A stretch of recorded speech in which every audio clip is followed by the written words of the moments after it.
when he steps on the court, I get the sense that he looks at other people like, you can't stop me. You can send a double team, and they can't stop me. And I think that is the fuel that will propel him to greatness in the NBA. When you're thinking of the most hyped high school basketball players in history, OJ Mayo is near the top of that list. He was a celebrity in the basketball world before he was old enough to vote, and was receiving LeBron James level high school hype.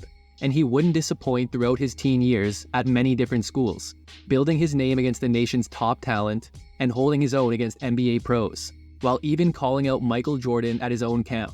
OJ Mayo had no weaknesses on the court. He could hit it from range, break you down and go right past you, and finish at the rim however he wanted. He had the court vision and passing ability to play the point, and could give you great defense when he was locked in. And no matter the competition throughout his high school years, he just looked better. He spent a year at USC, mostly as a formality, before going top 3 in the 2008 NBA draft.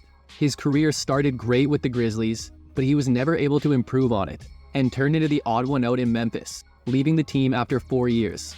After a solid year in Dallas, he spent 3 uneventful seasons in Milwaukee, and while he wasn't a star, he could still fill a role on any team.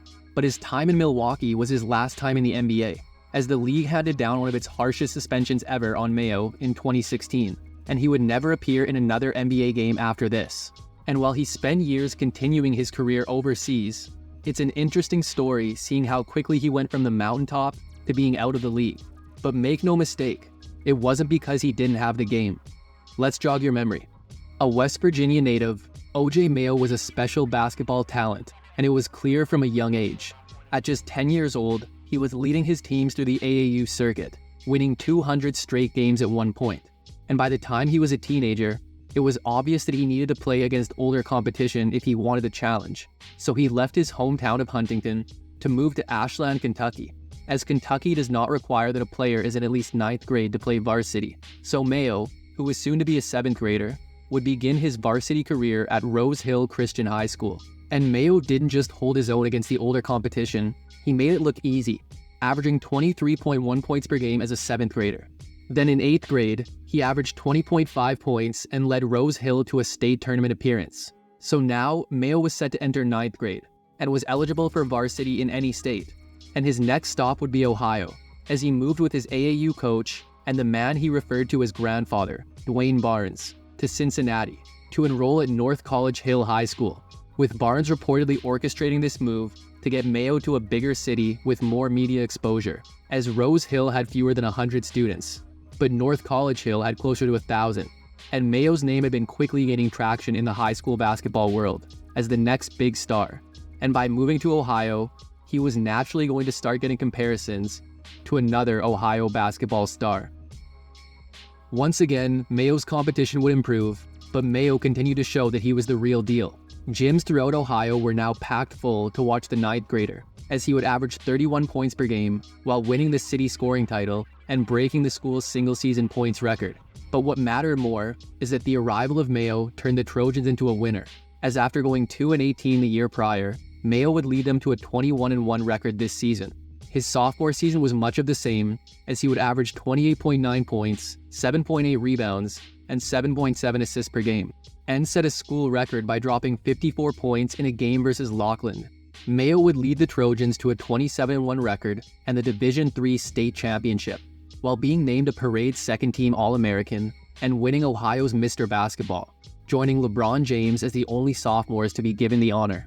So by this point, Mayo was one of the most coveted prospects in high school basketball, not just for his class, but of all time, as he already looked NBA ready with few weaknesses in his game. And Mayo would spend his summers further proving himself against other top recruits and even college and pro players through his participation in tournaments and camps, with Mayo being a borderline celebrity before starting his junior year of high school. And the junior Mayo continued to impress, averaging 28.6 points, 5.7 rebounds, 5 assists, and 2.3 steals per game for the Trojans, leading them to a 26-1 record, with their only loss coming against the top-ranked Oak Hill Academy team, led by future NBA players like Michael Beasley and Ty Lawson, in a game that brought over 16,000 fans. But North College Hill would still secure their second consecutive state title, and Mayo would again be named Ohio's Mr. Basketball and a parade first-team All-American, as he was now the school's all-time leading scorer, while holding the top 3 single-season scoring marks. So there was a lot of anticipation going into his senior year, with his performance earning him an invite to a camp being put on by NBA legend Michael Jordan. And Mayo's supreme confidence had him calling out Jordan and telling him that he couldn't guard him. And as Jordan was never one to back down, he took on Mayo and humbled him, letting him know that there was levels to this.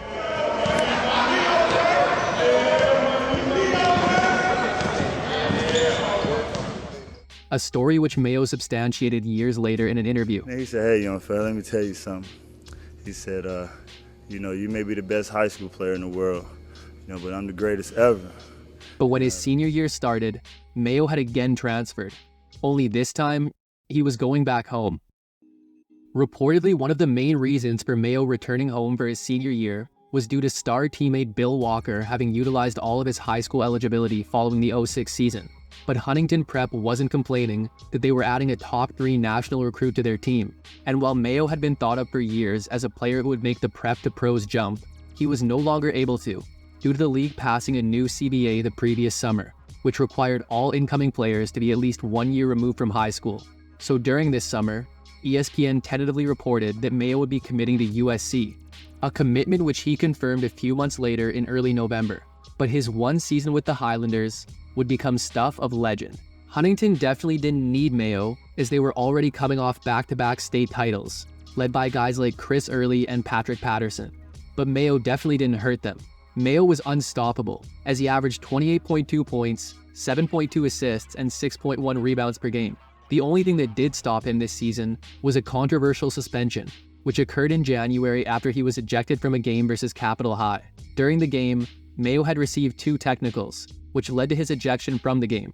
But as referee Mike Lazo went to report the technical, Mayo walked towards him and looked to lightly bump him, resulting in Lazo falling exaggeratedly to the floor. Initially, Mayo would have been required to serve a 2-game suspension for his technicals, but the ensuing incident was now leading to lawyers getting involved to determine what should happen to Mayo, especially with the nationally televised game versus Lakewood coming up. Ultimately, a judge would delay Mayo's suspension until after the game, but he would be required to serve a 3-game suspension, which sparked outrage due to the questionable incident that led to it. But Mayo didn't miss a beat when he came back, and on February 22, 2007, OJ Mayo played his signature game. Huntington was the number 6 team in the nation, and were set to take on the nation's top-ranked team in St. Patrick's, led by Corey Fisher and Jeff Robinson. But it looked like it was going to be a blowout, as after the first quarter, Huntington was down by 14, but the Highlanders recovered in the second quarter, as a 3 before the buzzer by Mayo had brought the Highlanders to within 3 points at the half, as Mayo was sitting at 16 points. The teams continued to trade blows throughout the third quarter, and heading into the fourth, the Highlanders were down by just 4. But Mayo went unconscious in the final frame. As the clock ticked down, the Highlanders knew who to get the ball to, as Mayo couldn't miss from deep, and with Huntington down by 3 with about 30 seconds left. Do you think OJ is going to give it up? I don't. Mayo for the tie. Got it! Did he call it? I think not. Mayo tied the game late by banking it a 3-pointer, which would eventually end up being the shot that forced overtime. It remained a close fight in overtime, and Huntington was down by 2 in the final seconds, getting multiple chances to win or tie the game, with the ball eventually finding itself in Mayo's hands for a potential game-winning 3. But even though he had already made 9 on the game, he couldn't get this one to fall, as Huntington lost a heartbreaker. Yet Mayo finished with 47 points, with Mayo scoring the team's final 13 points. And overall, Mayo would lead Huntington to a 25-2 record and a top 3 national ranking, as the team made it to the 3A state championship game versus South Charleston. And Mayo gave a fitting finale, as he finished with 41 points, 10 rebounds, and 11 assists in a rout, as Huntington secured the three-peat. And Mayo wrapped up his senior year by being named National Player of the Year, as well as a Parade First-Team All-American and a McDonald's All-American, and would even get an invite to participate at the Nike Hoop Summit. And the upcoming 2008 college season was generating a lot of excitement, due to the incoming freshman class being one of the most stacked of all time, with OJ Mayo being the most recognizable and anticipated player of the class. So Mayo was suiting up for USC come 2008, yet it had been reported that there was a time where he was leaning towards Kansas State, where he would have joined his former teammate Bill Walker and another top recruit in Michael Beasley. Yet reportedly, when signing day came, then Kansas State coach Bob Huggins had actually turned him down, as there were rumors that Mayo had been receiving money while he was in high school, and Huggins wasn't going to take any chances on Mayo not passing the NCAA amateur rules. But that didn't stop Mayo from trying one last time to play with Beasley, as he reportedly went as far as to call Beasley's mother and ask if it would be possible to get Beasley to flip to USC, but she shot that down quickly. So Mayo would be the marquee star for the Trojans during the 2008 season. On top of Mayo, the Trojans had also secured another top 50 recruit in Devon Jefferson and featured future NBAer Taj Gibson, but Mayo was still the guy, leading the team in scoring by a large margin while also leading them in assists and steals, as Mayo would even be a top 2 scorer in the Pac-10 conference while leading the conference in three-point percentage. En route to being named first team All-Pac-10, USC was coming off a Sweet 16 appearance but had lost Nick Young to the NBA. But Mayo was a good replacement. After losing their season opener, they would win 6 straight, before losing to Kansas and then Memphis, who were both ranked in the top 5. Then 8 games later, with USC sitting at 10-6, they would get their biggest win of the season on January 19th, when the Trojans went into Pauley Pavilion to take on a 4th-ranked Bruins team, who featured Kevin Love and Russell Westbrook, with Mayo scoring 16 points in the game. The Trojans would be up and down the rest of the year, but would end the regular season with a win over 7th-ranked Stanford to finish with a 20-10 record. Then they would kick off the Pac-10 tournament with a win over Arizona. But the following night, they would lose a close one to UCLA, with Mayo leading the Trojans with 15 points. But USC had still done enough for a tournament berth, and out of all first-round opponents, they would get Beasley, Walker, and Kansas State. While Mayo would lead the Trojans with 20 points and 5 assists, he would shoot just 6 of 16 from the field. And with Beasley and Walker combining for 45 points, Kansas State was too much, winning by 13, as Mayo's freshman year had ended with him averaging about 20.5 points, 4.5 rebounds, and 3.5 assists per game. But soon after the season, reports came out which seemed to confirm Huggins' earlier concerns.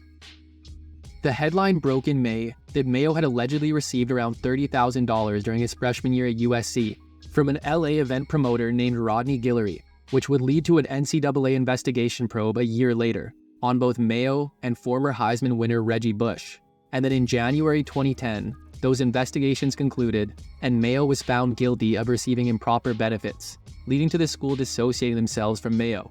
But Mayo was long gone at this point, with his 1 year in college being more of a formality, as he had entered the 2008 NBA draft.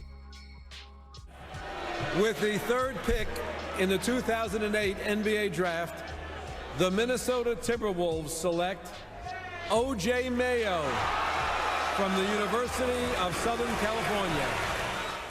But Mayo was not a Timberwolf for long, as the following day, he was the headliner in a blockbuster deal sent to Memphis for 5th overall pick Kevin Love, with the reason for the trade being that Wolves GM Kevin McHale had Love as his top target, but drafted Mayo so that Minnesota could acquire more assets in the trade.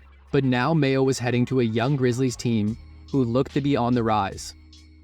The Grizzlies were in the early stages of a rebuild after trading away franchise star Pau Gasol during the previous season, but they had also been making a lot of good moves over the past few years. They featured Pau's little brother Marc Gasol, who they had acquired in the trade that sent Pau to the Lakers, and they also had a good two-way point guard in the 2nd-year Mike Conley, with their best offensive player being 3rd-year forward Rudy Gay. And they got a great year from Hakeem Warwick off the bench. Mayo would be a day 1 starter, as he would be the only player on the team to play and start in all 82 games, and would lead the team in minutes, while finishing top 3 in the NBA in total minutes. Mayo seemed to be adjusting to the NBA game without issue, as he dropped at least 30 points on back-to-back nights in just his 7th and 8th games of the season, as overall he would hit double figures in 75 games, including 7 with at least 30, while also recording 2 double-doubles.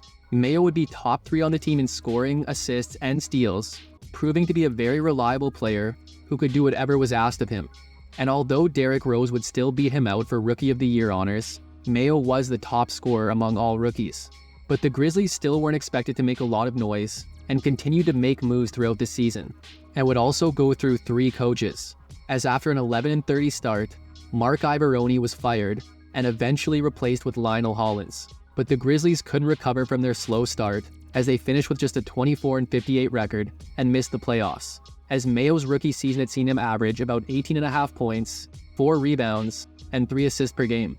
Going into 2010, the Grizzlies had made a big splash, as after acquiring forward Quentin Richardson from the Knicks over the summer, they had flipped him to the LA Clippers for big man Zach Randolph, in what would become one of the best trades in franchise history. Oh, and they would also bring in Allen Iverson, but he would only appear in 3 games before being waived. So now the Grizzlies' starting 5 looked to be in place for years, with the addition of Randolph, who at just 28 was the oldest of the bunch. The Grizzlies would have one of the most balanced scoring attacks in the league, with all 5 starters averaging at least 12 points, and Mayo slotting in as the team's 3rd leading scorer, while also finishing 3rd on the team in assists and steals. Mayo started the year slow, averaging less than 14 points on 31% shooting over his first 2 games, but in his 3rd game versus Denver, he went off for a career-high 40 points on 17 of 25 shooting. But the Grizzlies lost, which was the first loss of a 7-game losing streak, as after 9 games, they were sitting at a disappointing 1-8. Mayo remained consistent over the course of the season, as he would again be the only player on the team to play and start in all 82 games, and would hit double figures in 71 of them, while also recording at least 5 assists in 16 games. The Grizzlies were able to avoid falling further into a hole as the season went on, and would rely on their top 10 scoring offense to help them return to 500 basketball. But they were also bottom 10 in points allowed, and overall would fall just short of a 500 record, as they finished at 40-42 and missed the playoffs, as Mayo averaged about 17.5 points, 4 rebounds, and 3 assists per game. But the Grizzlies would change their approach in 2011. And while it did work, it was at the expense of Mayo. It was clear that the Grizzlies had what it took to challenge for a playoff spot, and had they not started so slow in 2010, they may have been able to make the playoffs last year. So they addressed their weaknesses in 2011, as they signed Tony Allen in the offseason and would eventually trade for Shane Battier at the deadline to give the team more defense.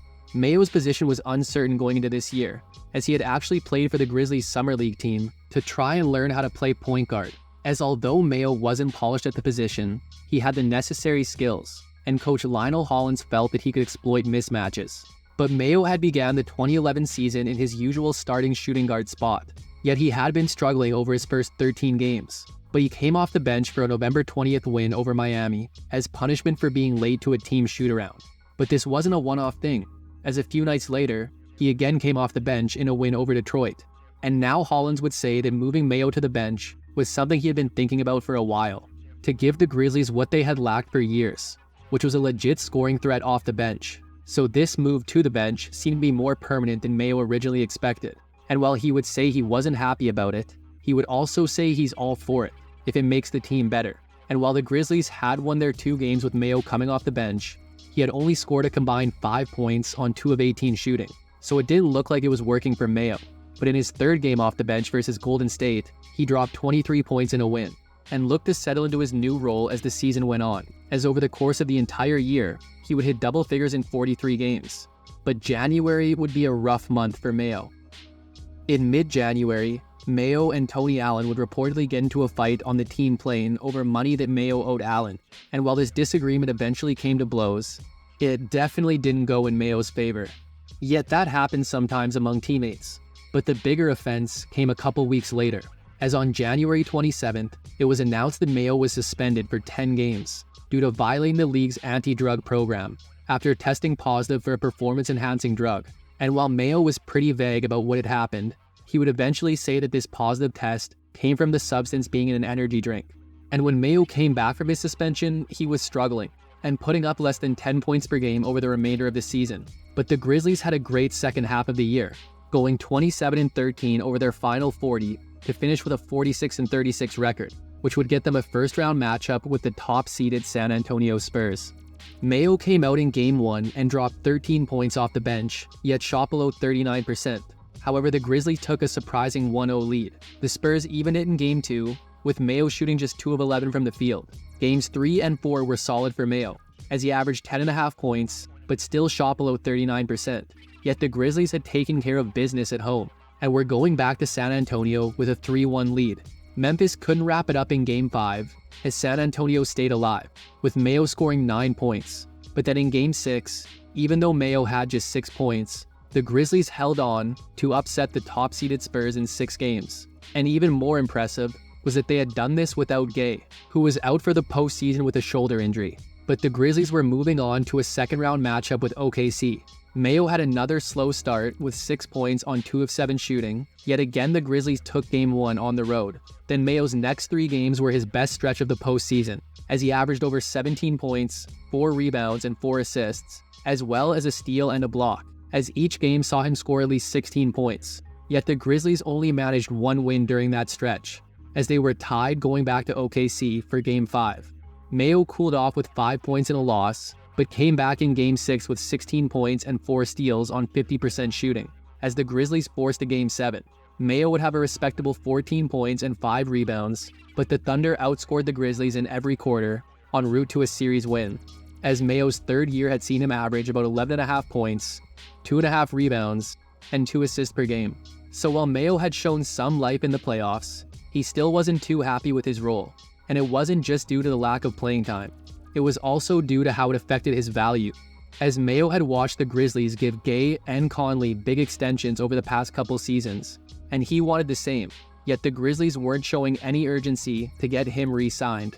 Mayo remained in his 6th-man role during the 2012 lockout-shortened season, as he would appear in all 66 games, yet would start none of them, and while he saw a slight increase in his numbers, they were virtually the same from last year, with the most glaring similarity being that he was again shooting below 41% from the field. He would still hit double figures in 47 games this season, and while he had his struggles, he was still one of the NBA's best and most versatile 6th men, as he had the ability to offer a lot more than just scoring off the bench, and would even finish top 10 in 6th Man of the Year voting.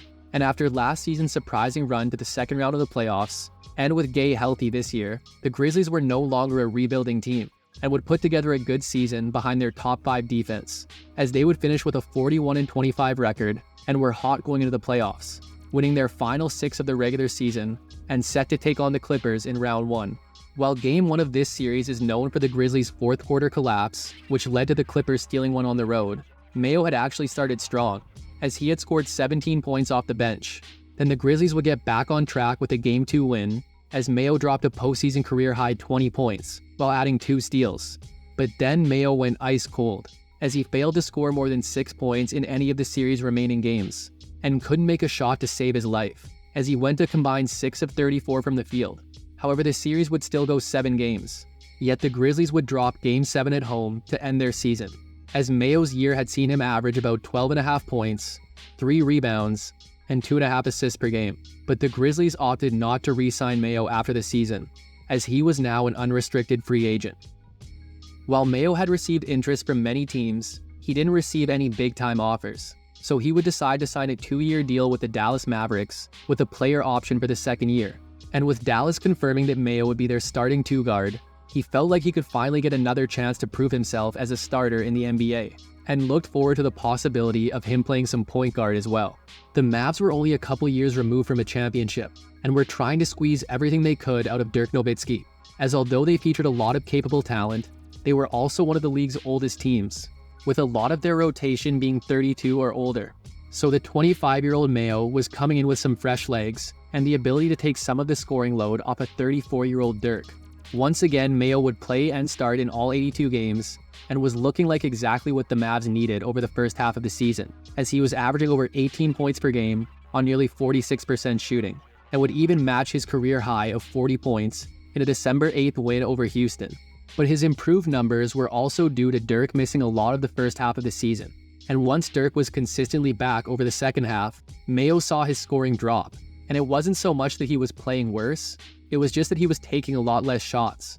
And this season would see him spend a lot more time as a distributor, as his 4.4 assists per game were a career high. And the Mavs had also struggled over the first half of the year, as they were 17-24 after 41 games. And while they would flip that on its head over the final 41 games, they would still finish with just a .500 record, and a 41-41 finish was not enough for a playoff berth, as Mayo's year in Dallas had seen him average about 15.5 points, 3.5 rebounds, and 4.5 assists per game. But Mayo felt that he had done enough to warrant a more long-term deal, and would opt out of his second year, once again becoming a free agent. In mid-July, Mayo would sign a 3-year deal with Milwaukee, as he would eventually replace shooting guard Monte Ellis, who coincidentally would go on to sign with Dallas. And then after Milwaukee traded Brandon Jennings to Detroit for a package including Brandon Knight and Chris Middleton a couple weeks later, Mayo would become half of a new-look backcourt in Milwaukee. And the Bucks had also picked up a lanky forward from Greece in the draft. But while there was a lot of optimism to begin the season, Mayo's career looked like it may be slipping away by the end of the season. He was a starter to begin the year, but over his first 24 games, while his point totals were respectable, he was shooting below 40%. So in late December, he was relegated to a bench role. And while his shooting showed slight improvement, he dropped to below 10 points per game. And then as the season wore on, he saw the court less, logging a lot of DNPs, which ended up being due to poor conditioning, something that former teammate Rudy Gay would substantiate, saying that he could tell that Mayo was uncharacteristically overweight, and that he said Mayo attributed it to being hurt. But overall, Mayo appeared in a career-low 52 games and started less than half of them, for a Bucks team who finished with a league-worst 15-67 record, with Mayo's season seeing him average about 11.5 points, 2.5 rebounds, and 2 assists per game. The Bucks got the second pick of the draft and used it to select Jabari Parker, but injuries would limit him to just 25 games. Giannis took a step forward in year 2, and while Mayo was now back to his sixth-man role, he had a much more respectable year in 2015. He would appear in 71 games primarily off the bench and would hit double figures in 44 of them. And with a new head coach in Jason Kidd and a much improved defense, the Bucks were showing great improvement from last year, as they would up their win total by more than 25 wins to finish with a 41-41 record, which would be enough for the 6th seed in the East and a first-round matchup with Chicago. Mayo would struggle in this series, and his first 3 games were rough, as he was averaging about 7.5 points on less than 30% shooting, as the Bucks fell behind 3-0. But after this, Mayo would score 18 points on 6 of 11 shooting, along with 4 assists and 4 steals in a Game 4 win to extend the series. But after a Game 5 win, which saw Mayo drop 10 points, Chicago wrapped it up in Game 6, as Mayo's year had ended with him averaging about 11.5 points, 2.5 rebounds, and 3 assists per game. So while at this point it was pretty clear that Mayo wasn't going to be the generational star he was touted as in high school, he was still a versatile player who could fill a lot of roles on your team, and could continue to do that for years to come. 2016 saw Giannis continue to improve, and Chris Middleton have a breakout year, while Parker came back to play 76 games. But Mayo had the worst season of his career by far, as injuries would ruin his season. He would miss the team's first 11 games due to a hamstring injury, then come back to play 29 games, before going down with another hamstring injury. He was again back after 11 games, but in early March he would fracture his ankle, ending his season for a Bucks team who finished at just 33-49 and missed the playoffs, as his injury-filled year ended with him averaging about 8 points, 2.5 rebounds, and 3 assists per game. But Mayo's contract was up, and now he had to hope another team would want his services. But it would soon be clear that he had much bigger things to worry about. What more can you tell us about OJ Mayo? Yeah, Carrie, this is the first time in 10 years the NBA has banned a player like this for drug abuse. On July 1st, 2016, the news broke that Mayo was not just suspended, but dismissed from the league for violating its anti-drug program, and would have to wait 2 years to even apply for reinstatement. And while a suspension of this severity would not be a consequence of marijuana use, the NBA was not permitted to release the details. There is very strict rules in the NBA collective bargaining agreement about revealing what has happened here. So the team and the league are not able to say much about this. And Mayo himself has only explained that his ban stemmed from a combination of his marijuana use and an addiction to painkillers for his ankle, which were on the NBA's banned substance list. But he has vehemently denied that he tested positive for any hard drugs. And Mayo was also using the painkillers to help him deal with the emotional pain of losing a lot of people who were close to him in one way or another. And then, as he would say, it felt like rock bottom after the dismissal, because the other people that he thought were his friends just stopped calling, as he felt completely alone, and you wouldn't hear much about Mayo over the next couple of years. In April of 2018, a now 30-year-old Mayo signed with a team in Puerto Rico, but he was rusty, as in 21 games he averaged about 13.5 points, 4 rebounds, and 3.5 assists, before being released in late June, as he was now just days away from being eligible for reinstatement in the NBA. But around the time the 2019 NBA regular season would be starting, Mayo was on a different continent, having signed a contract with the Daesan Tigers of Taiwan's Super Basketball League. And Mayo would have a great year with the team, averaging 22.7 points, 7.3 rebounds, and 4.3 assists per game, as he would be voted an SBL All-Star while also leading the league in scoring. He would briefly play in China's National Basketball League after this, but would be back in Taiwan come the 2020 season, playing for the Taipei Fubon Braves of the ABL, before later signing with the Liaoning Flying Leopards of the CBA during their 2020 season, playing in 15 games for the team and averaging 28.4 points, 7.1 rebounds, and 4.3 assists per game, and would drop nearly 28 points per game in 6 playoff games.